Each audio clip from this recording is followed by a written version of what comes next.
Welcome to Paranormal Nightshift, your home for all things that go bump in the night, and your fan stories told here. Today's story, Debts Must Be Paid. The 4 letters. Samantha writes in, Happy 16th birthday. At least that's what everybody kept telling me. I lived with my grandmother. I never had a lot of information about my mom and dad, other than that my dad had walked out on my mom when she became pregnant, and my mom had complications during labor and didn't make it.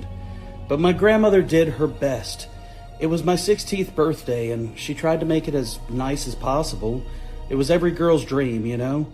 But we had a party and whatnot. She brought cupcakes to school. All my friends gave me gifts. But I still just didn't feel right. It was my 16th birthday, and I didn't know anything about my parents. That's why I was so surprised when I was about to go to bed. My grandmother said, I have one more gift from you. It's from your mom. You have to promise, whatever you do, don't tell me anything about it. This is your gift, and this is for you. Gift? From my mom? I was so excited. I didn't have anything from my mom, except for a worn out picture that my grandmother had. I kept it right above my bed, but this was from her. It was 4 letters that my grandmother had given me. 4 individually labeled letters. And they were in my mom's handwriting. This was going to be a glimpse into my mom's life. My mom was going to be able to talk to me. This was going to be amazing. I was so excited. I took the letters out of my grandmother's hands and ran upstairs. But my grandmother yelled at me, do as the letters say. Just read one at a time. Please. That's how your mom would have wanted it. I did. I sat on my bed and I read the first letter. And this is what it said. Hi, sweetheart. Happy birthday. I hope you've had a wonderful day. I wish that I could be there with you to celebrate, but I just can't. I hope your grandmother is taking care of you. I know that you have heard things about me and your dad, but I need you to understand you've only heard a little bit. You're old enough now to understand the truth. Your dad and I both are still alive. We had to hide from your father. We got involved in some bad things, and his past came back to get us. I had to run, but I knew that you would be safe with your grandmother. Whatever you do, always listen to your grandmother.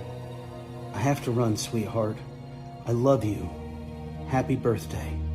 What a load of crock.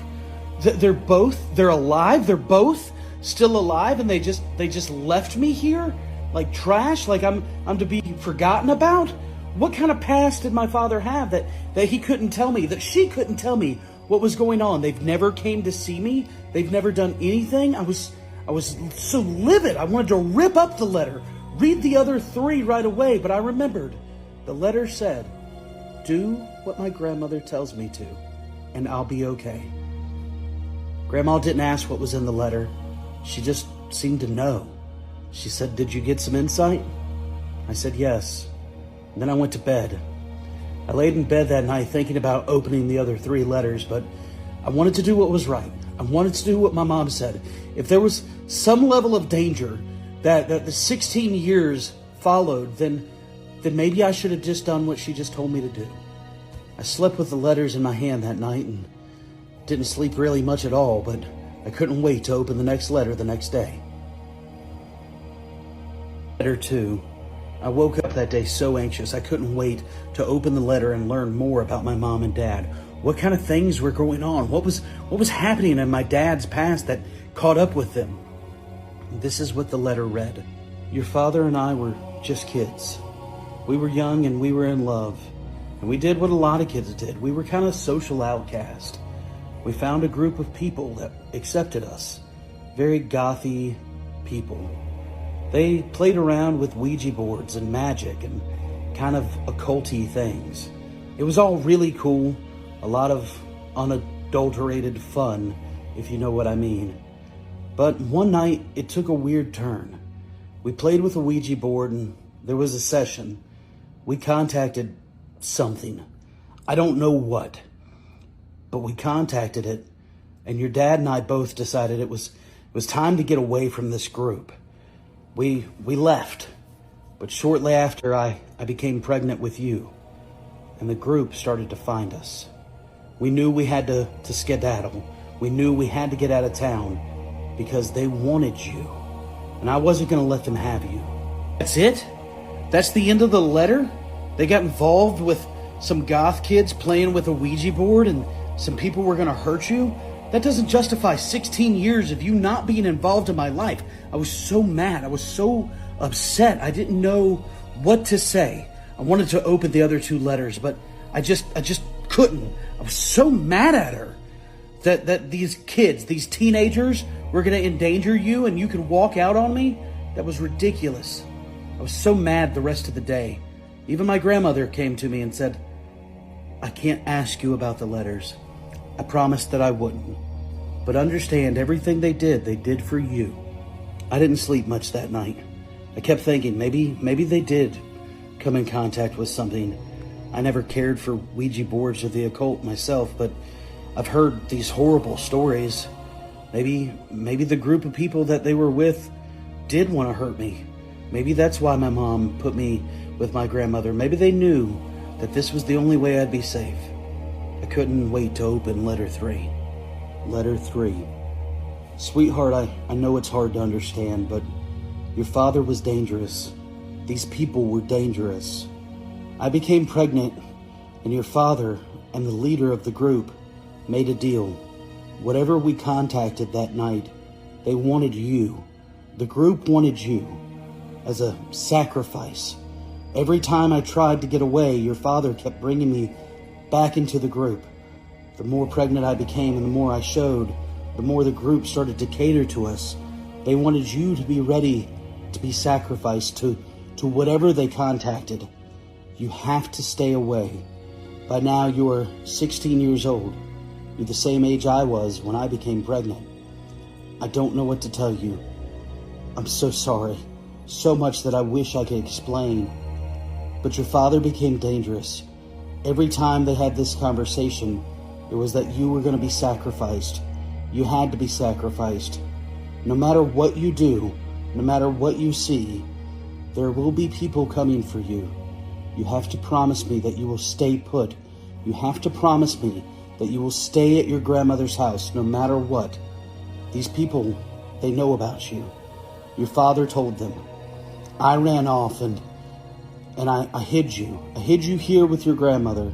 She's the only one who can keep you safe. Please, stay put. No matter what, stay where you're at. Sacrifice? These people, whatever they contacted, I didn't really know what she was talking about. Day 4, I felt weird. I didn't feel right. I told my grandmother that I just needed to stay home from school. I just wanted to be where I knew I'd be safe. I stayed in my room all day. Grandma just continued to bring me stuff and cater to me. She knew that I didn't feel right, but I waited. I waited to read the letter. Just all of this. Sacrifice? People? They wanted to hurt me? None of this made any sense to me. I stood at my window just trying to make sense of this. And that's when I started to see it. People. Just people in the neighborhood. Looking up at me. Everybody seemed to be looking at me. There was people that I didn't recognize that just were in the streets, just walking around the neighborhood all day long. They were looking at me. And then they started to gather. The sun went down. More people, they started to gather. They were in our yard. They started to be in our yard. They made themselves known. Grandma! Grandma! I yelled. And I went to the door, but the door was locked. I was trapped. It was locked from the outside. What is going on? Grandma, let me out! Let me out! The people, they gathered in our yard, more of them. There had to be 100 people in our front yard. And I was trapped. I was trapped in my room. Nobody could hear me. Where was she? What was going on? The letter said I'd be safe. The letter said that I'd be safe here. The letters. I still hadn't read the 4th letter. Sweetheart, I am so sorry. I wish I could be there with you right now to keep you company and reassure you. But understand, your life will be sacrificed for something more powerful than you'd ever understand. Thank you for obeying and staying put and making it so easy to find you. Your father and I made a promise, and debts must be paid. That was the final entry in this journal that I just found. My name is Kathy.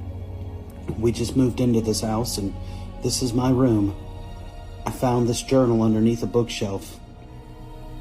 I hope that she got away, but there's things about this house that don't make sense, and I have a feeling that she didn't. Oh, I absolutely love this story. Thank you so much. And if you have a paranormal story that you want told here on Paranormal Night Shift, please send them in. Don't forget, we have Paranormal Night Shift stickers available up here in our link tree. Thank you guys, and I hope you enjoy.